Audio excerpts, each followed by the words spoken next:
J'ai passé ma vie à courir le monde. J'ai vu la Terre changer, les hommes écrire l'histoire.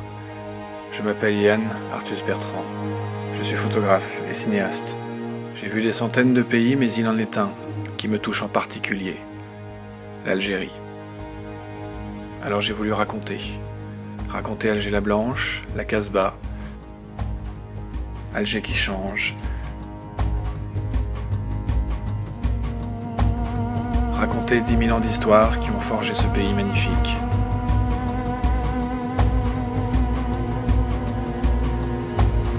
J'ai voulu montrer la Kabylie, prendre la route des vacances, rêver de Méditerranée.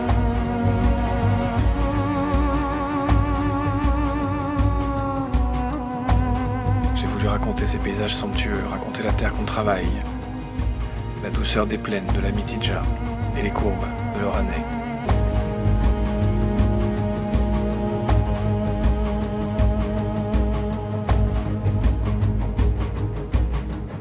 J'ai voulu raconter Oran l'Espagnol, grimper sur le rocher de Constantine, franchir les Aurès.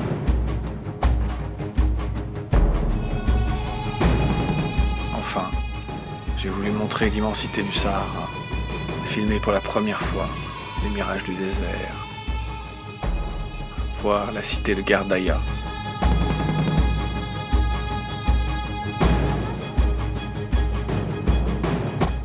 M'enfoncer au plus profond du Grand Ergue, franchir le Hogar et le Tassili Nadjer, à la recherche d'une prodigieuse cité, unique au monde, la cité de Séphar et ses 15 000 peintures rupestres. Voici l'histoire de ce film généreux, réalisé avec mon ami Yazid Tizi. Yazid est un peu algérien, il est un peu français aussi. Son cœur balance entre deux pays. Voici l'histoire de notre voyage en Algérie.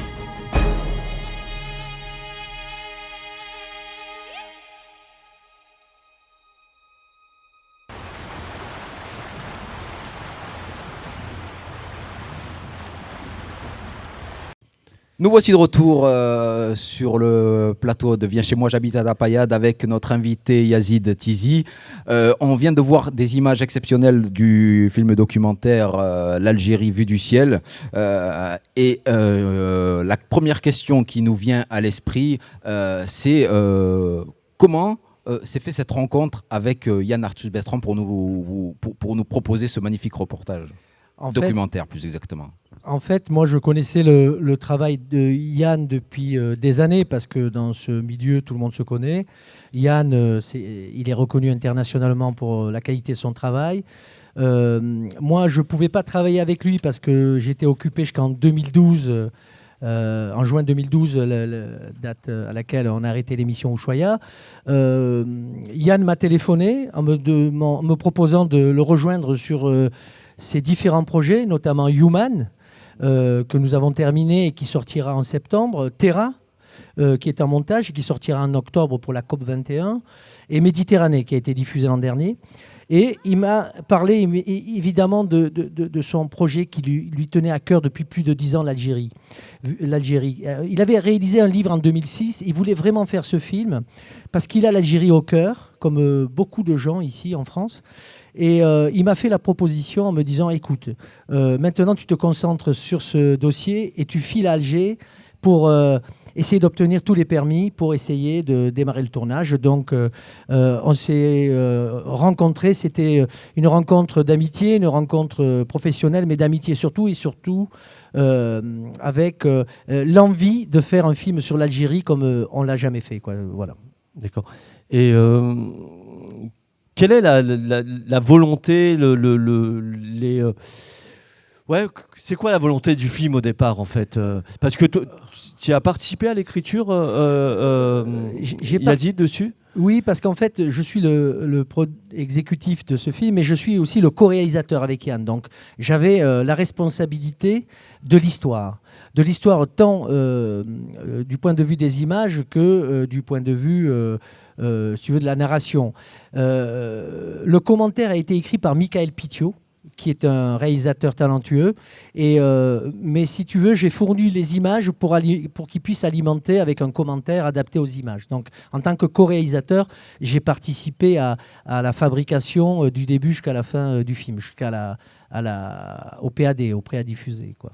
Ouais, mais la volonté centrale du film, elle était de raconter une Algérie que personne n'avait vue, que personne ne connaissait. Parce qu'en fait, l'Algérie, tout le monde la connaît, mais dans sa partie nord, c'est-à-dire 20% du territoire, notamment lié avec son histoire de la colonisation avec la France et jusqu'à l'indépendance. Donc toute cette Algérie-là, tout le monde la connaissait. Et nous, on avait envie de montrer une autre Algérie, une Algérie méconnue, une Algérie même secrète, tu vois, jusqu'au fin fond, aux confins du désert. Et donc la volonté, c'était de faire un film dont tous les Algériens seraient fiers. Et les Algériens pourraient se retrouver dans ce film en se disant « j'ai un pays magnifique en fait » et je l'ignorais. Et donc cette valeur patrimoniale qu'on a donnée aux images, tu vois, en fait, l'idée c'était que tous les écoliers, tous les étudiants en Algérie puissent se dire « mais dis donc, notre pays est magnifique, je suis fier de mon pays » et par là, de retrouver une forme de fierté et de passer à autre chose. Parce que si tu veux, en Algérie, on peut évidemment parler des problèmes, comme ici, il y en a.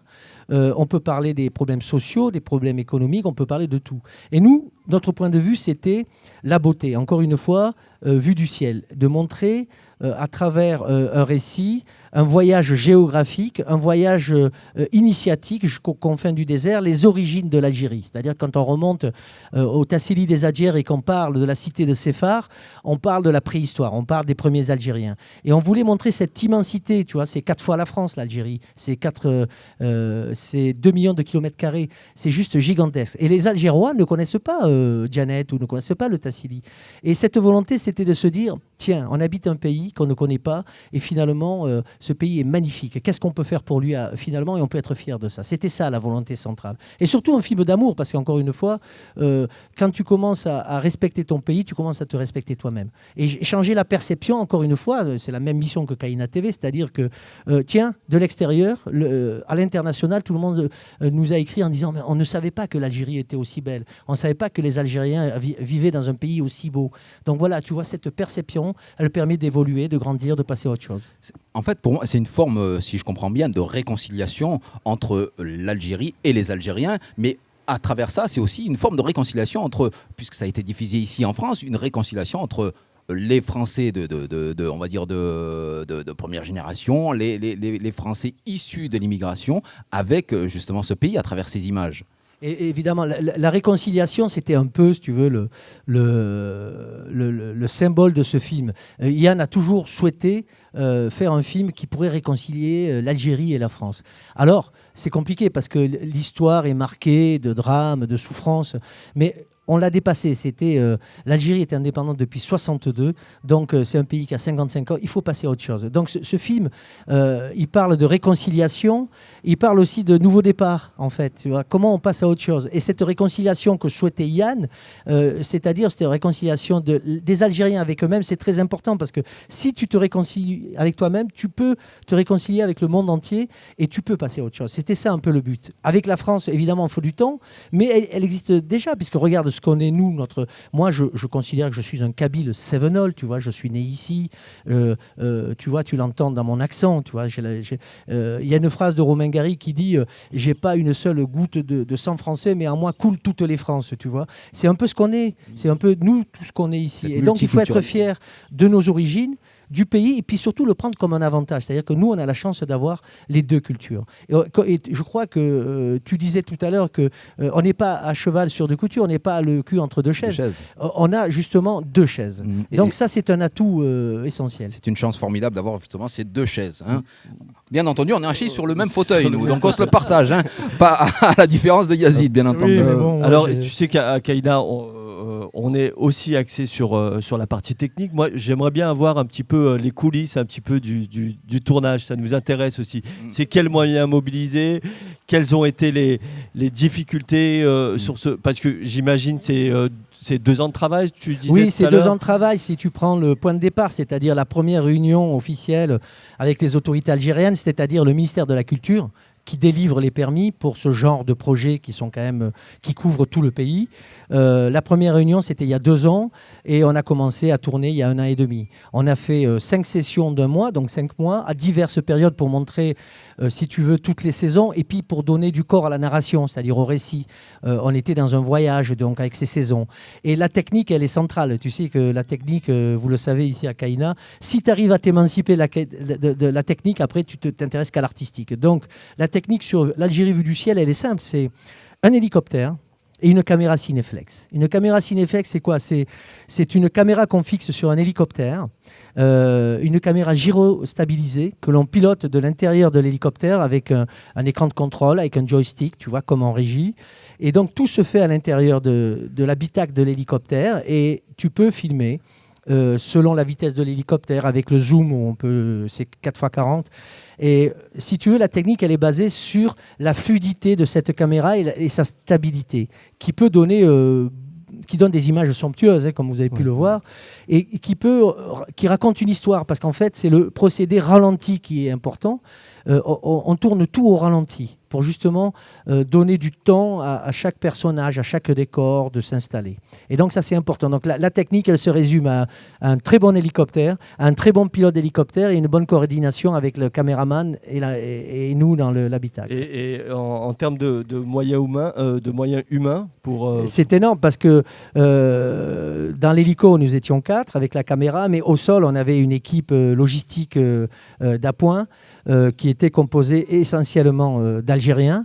L'équipe française était à bord. On avait un ingénieur vision au sol, effectivement. Oui. Et donc, c'était environ 15 personnes.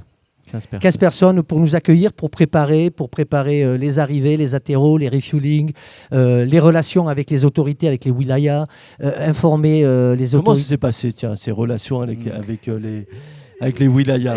Globalement, ça s'est très très bien passé parce qu'on a eu le feu vert d'entrée, tu vois, au plus haut niveau, c'est-à-dire que quand le ministère de la Culture te donne un feu vert, c'est-à-dire que c'est venu d'encore plus haut, et que le ministère de la Défense nous soutient, nous appuie, parce que c'est eux qui ont fourni l'hélicoptère, les choses étaient beaucoup plus simples. C'est-à-dire que quand on arrivait dans un village ou dans un camp ou dans une petite ville du Grand Sud, par exemple, ils étaient informés par leur hiérarchie à Alger, et donc c'était beaucoup plus simple. Sinon, c'est très compliqué de se déplacer dans ces zones-là pour des raisons de sécurité. Parce que la frontière malienne et la frontière nigérienne et libyenne, elles sont surveillées de très près par l'armée nationale algérienne. Donc j'imagine que vous êtes confronté à tout ce que l'on connaît, c'est-à-dire la bureaucratie algérienne qui met toujours du temps à donner les accords, à essayer. Donc est-ce que ça a été un frein pour vous ou un moteur supplémentaire pour dire bon, on va forcer, parce que connaissant la détermination de Yann, j'imagine que ça doit être c'est comme un petit caillou dans la chaussure d'un bureaucrate. Oui, exactement. Alors en fait, la bureaucratie algérienne, pour avoir eu la chance de voyager dans le monde entier, on la retrouve un peu partout dans le monde. On la retrouve un peu partout dans le monde sous d'autres formes, mais elle existe. Alors là, encore une fois, moi j'ai dû faire face, parce que je me suis occupé de ce dossier aussi, des négociations, des autorisations. Effectivement, je suis tombé parfois sur des problèmes, des lourdeurs, des longueurs. Mais encore une fois, je dirais, comme dans d'autres pays. Comme dans notre pays, parce que je savais qu'au bout du compte, on allait réussir puisqu'on avait eu le blanc-seing des plus hautes autorités. Après, on a été retardé parfois 4-5 jours, 6 jours, parce qu'on attendait un document. Mais c'est assez fréquent dans le monde entier. Hein. Dès qu'on sort à peu près d'Europe et d'Amérique du Nord, c'est comme ça que ça se passe. Mais elle existe, cette bureaucratie. Elle existe. Mais il faut la transformer, encore une fois. Et là, il faut en vouloir. Et puis, c'était un tel privilège de faire un film sur le pays de mes parents et de montrer ce pays que tout le monde ignorait finalement, que la volonté a pris le pas sur le reste. Ouais. Ce retour aux sources, c'est ça, retour aux sources. Et voilà, qu'est-ce que tu en tires comme bilan un petit peu de cette expérience, ce retour aux sources, de ces rencontres avec les gens? Voilà, qu'est-ce que Qu'est-ce que ça t'a apporté? Moi, déjà, partout où j'ai travaillé en Algérie, que ce soit dans les villes du Nord ou que ce soit dans les petits villages du Sud ou au milieu du désert, j'ai toujours eu un super accueil chaleureux. Et tout le monde m'a toujours dit, mais on est vachement fiers que ce soit toi qui es né en France, qui vient parler de ce pays, pourquoi ils ne l'ont pas fait avant. Alors j'ai toujours eu ce sentiment d'être utile. Donc ça a toujours été très, très chaleureux. Alors sur ce retour aux sources, c'est vrai que moi, la première fois que je suis allé en repérage, je suis allé dans le village de mes parents, en Kabylie, à côté de Agbou, Ixer, à Mokrane. Et je suis allé sur la tombe de mes grands-parents qui est là-bas. Me recueillir, je me suis dit, j'ai beaucoup de chance de vous retrouver ici grâce à... c'est comme si j'avais bouclé une boucle, quoi. Je me sentais investi de cette mission et c'était un retour aux sources d'une certaine manière et un retour aux sources de mes origines globalement, parce qu'en remontant dans le Tassilé aux origines de l'Algérie, c'est-à-dire en rentrant dans la préhistoire algérienne, c'était doublement un retour aux sources qui m'a vraiment montré que ce pays était en train de muter et de passer à autre chose, là, vraiment. Il y a un futur qui est possible.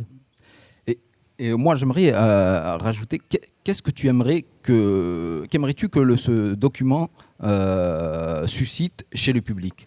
Encore une fois, ce qui suscite, c'est la fierté. La fierté, parce que c'est un film généreux, parce que ce film, il va être diffusé partout en Algérie, il va être montré dans toutes les écoles, ça va être un outil scolaire. Il va lutter contre toutes les formes de préjugés en disant, regardez, c'est quoi être algérien finalement? C'est être de Tamanrasset ou c'est être uniquement d'Alger? C'est être moderne ou c'est être dans la tradition? C'est tout ça. Donc ce film, il va servir, il a une valeur patrimoniale, comme je disais. C'est-à-dire qu'aujourd'hui, on sait, et parce qu'on l'a imprimé sur la pellicule, qu'on possède un patrimoine, ne serait-ce que historique, architectural, unique au monde, que ce soit dans le nord, que ce soit dans le centre, dans le sud. Au niveau de l'architecture, on n'a que prendre Gardaïa.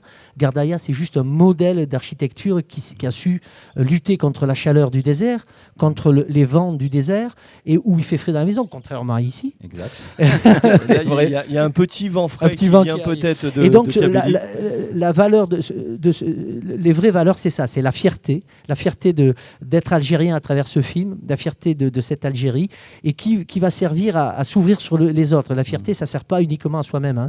La fierté, elle doit être diffusée, partagée et ouverte au plus grand nombre. Et parce qu'elle permet de grandir, de s'épanouir. J'ai encore en mémoire ces images avec ce mirage que vous avez filmé, avec ces personnages qui nous disent au revoir à la fin. On les voit tous au début, on les voit en action. C'est étonnant ces images. Moi, ça m'a fait vraiment chaud au cœur.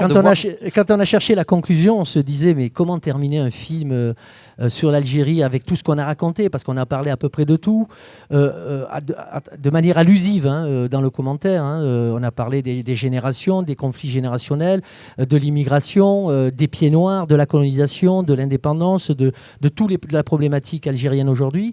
Et on se disait, comment terminer ce film? Et en fait, on s'est aperçu que c'est la générosité des Algériens qui avait permis ce film. Et donc, on avait emmagasiné ces tas de coucous, de saluts chaleureux. Même, je me souviens de ce monsieur sur son tracteur qui dit, mais descendez, mangez, venez manger. C'est vrai. Parce que je le sais, parce qu'on se pose avant pour les voir. Et donc, on trouvait que c'était une façon de saluer l'Algérie et les Algériens de là-bas et d'ici, et de tous les gens qui ont aimé ce pays, qui ont connu ce pays. Et je trouvais que cette façon de saluer, cette générosité, elle était le symbole du film. Ouais. C'est vrai, hein, ça laisse... Ouais, et puis moi j'ai encore en tête des images magnifiques du désert. Je disais à des collègues, on dirait qu'on est sur une autre planète, quoi. On dirait que c'est des paysages lunaires, quelque chose comme ça. Bien sûr, c'est Mars. On l'imaginait pas comme ça, ce désert. Non, parce qu'en fait, quand on pense à l'Algérie, on pense cette partie nord qu'on appelle la Mitidia, la partie fertile, la bande côtière. Et c'est incroyablement beau, parce que ce soit quand on part de la frontière marocaine à la frontière tunisienne, l'Algérie, c'est une palette de diversité unique au monde. Parce que moi, je pensais que seule la France offrait une telle diversité. Mais non, en Algérie, on la trouve. Que ce soit les montagnes enneigées du Djourdjoura ou les plaines de l'Oranais ou les zones humides de Guerbès, mais c'est juste exceptionnel.